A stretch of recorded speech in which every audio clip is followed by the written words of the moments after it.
Okay, I'd like to call on Mercy Nyakowa, please, from the MOH in Kenya to talk us through the opportunities for integration of hepatitis B, HIV, and harm reduction.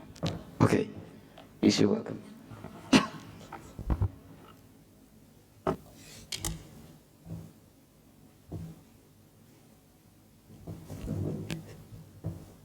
Good morning. So thank you everyone for taking time to listen to our presentation. And I'll be making this presentation on behalf also of my boss, who is Dr. Nazila Ganatra, who's supposed to be here, but she could not make it. So again, I'll just provide an overview of the hepatitis program in Kenya and just let you know what you're doing as a program on matters with regards to hepatitis B. So as a program in Kenya, generally we've been testing for hepatitis B among the key populations as well as the general population. However, the program was a little bit fragmented and there were no really clear pathways of care until 2023 December when the Ministry of Health found it fit to have a dedicated program specifically to look at matters of hepatitis in the country. So as a ministry, just like many other, in the Ministry of Health Kenya, just like many other programs, we've been having a siloed program in terms of HIV, STIs, and viral hepatitis. And together, as we talk, we have now integrated the services and we've come up with an integrated guideline for HIV, viral hepatitis, and sexually transmitted infections for utilization among the healthcare workers in the country. Looking at the models of care, specifically for the key populations in looking at the harm reduction programming, we utilize various models of care and the implementation of these different service delivery modes basically focus on recipients at the core of programming. Again, our services are anchored on the peer model with support of multi-stakeholders engagement and also the private and public partnerships. So specifically for the models of care, we have the standalone, the co-located, the integrated, and also the community approach. And at the center, we have the peer models. I know my colleague yesterday presented an overview of the harm reduction in Kenya, and just to pass it through a quick overview of the same. Of course, we've had a journey when we started our NSP programming and issues around overdose in the country, as well as the methadone programming, and also the hepatitis programming within the harm reduction center. So just looking at the NSP space, we developed the policy in 2019. We had the IBBA study that really presented data in terms of where we are with modes of transmission and also the prevalence of HIV among the people who inject drugs in the country.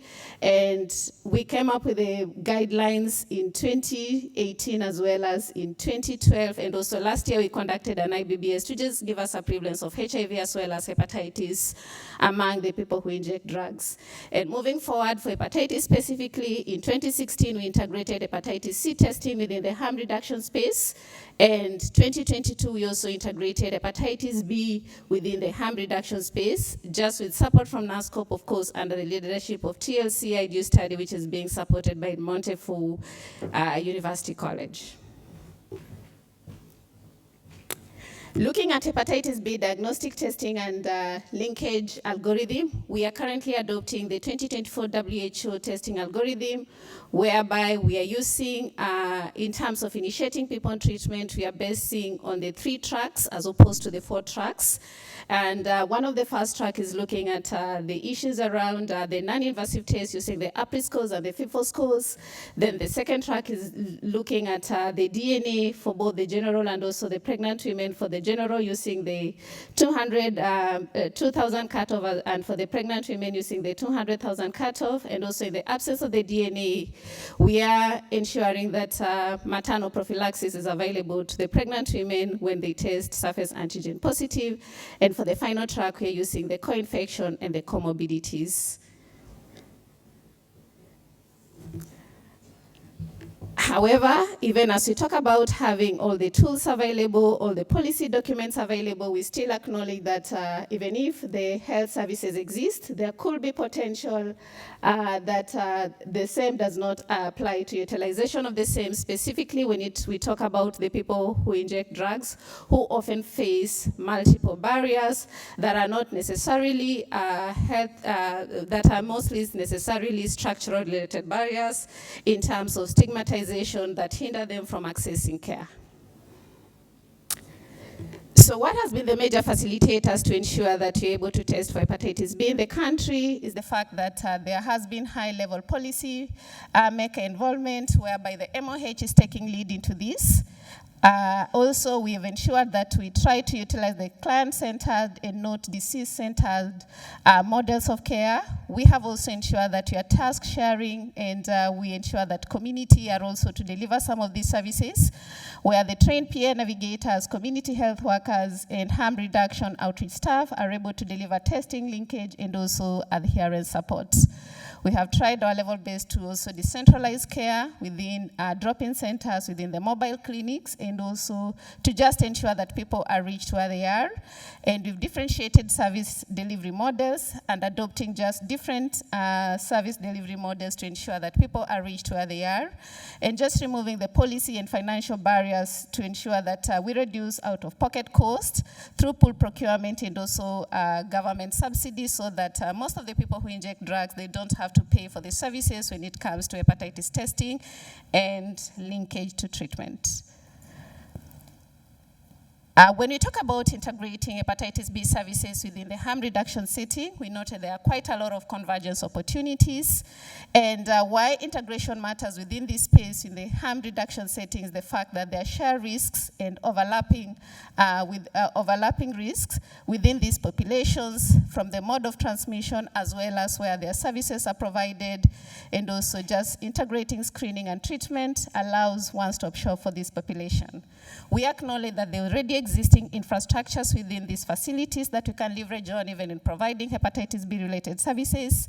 And the HIV program has already have a robust supply chains, the laboratory, and also the data systems that we can utilize as we integrate hepatitis B testing within these services, and also treatment without really duplicating the efforts. When you talk about just sharing the health promotion and also stigma reduction, we acknowledge that integrating the programs will really normalize a comprehensive care approach, whereby whenever a person who injects drugs is coming to the facility, they are able to get their testing and also wound care, and also be screened for both hepatitis B and C within one visit.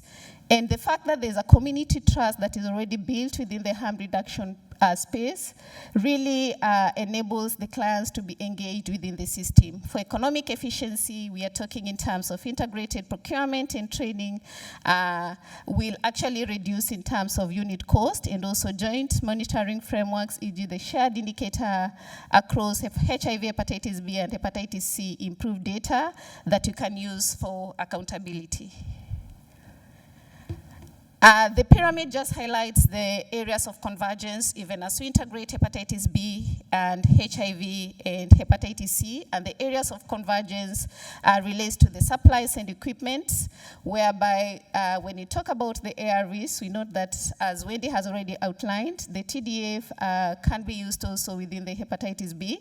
When you talk about the knowledge and skills and attitudes, we are able to utilize the same clinicians to be able to deliver these services. Talking about the staff and infrastructure, it simply means you're able to use the same doctors, the same nurses to be able to deliver the services, and also in form of organization structure related and processes. We are able to standardize operating procedures and accelerate hepatitis B testing. When you are discussing with some of the patients in terms of how they feel within the integrated space, we noted that there's positive feedback in terms of reduced distance to the within the standalone clinics, where they're able to get all the services whenever they come in. They are able to receive a wide range of services, following also sample referrals, as opposed to them moving from one clinic to the other for the purposes of getting additional services. Also, this enables reduced stigma, since the facility facilities are able to serve the same patients they've been looking at. And also for the healthcare workers, it has been quite important that they've been also been capacity built in terms of managing hepatitis within the space where they work in. And some of the calls from the clients include that I now am able to access my treatment within the nearby facility, and I don't need to incur additional cost, and this has really motivated me to adhere. And for those, some of those clients who the peer are able to take the treatment to their respective drop-in centers, they have been expressing the fact that the peer delivers my treatment, and I'm not worried that I'll miss on my treatment even if I forget. However, even as we talk about integrating hepatitis B testing within the harm reduction setting, we still acknowledge there are quite a lot of challenges that we still incur as a country, and these one relate to funding because there's no dedicated viral hepatitis budget. We have to piggyback within the HIV and just ensure that we're able to run our agenda through the same.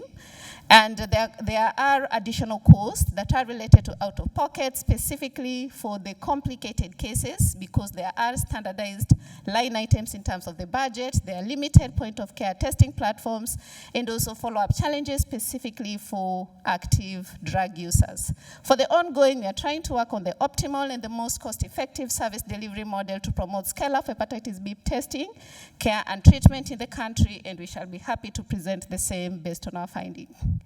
And again, to just wrap this up, we just want to conclude and say if there's no better time to combine our efforts, the time is now. Just considering what is happening within the funding space, and also considering that we need to provide a patient-centered approach whenever we deal with the people who inject drugs. Thank you so much.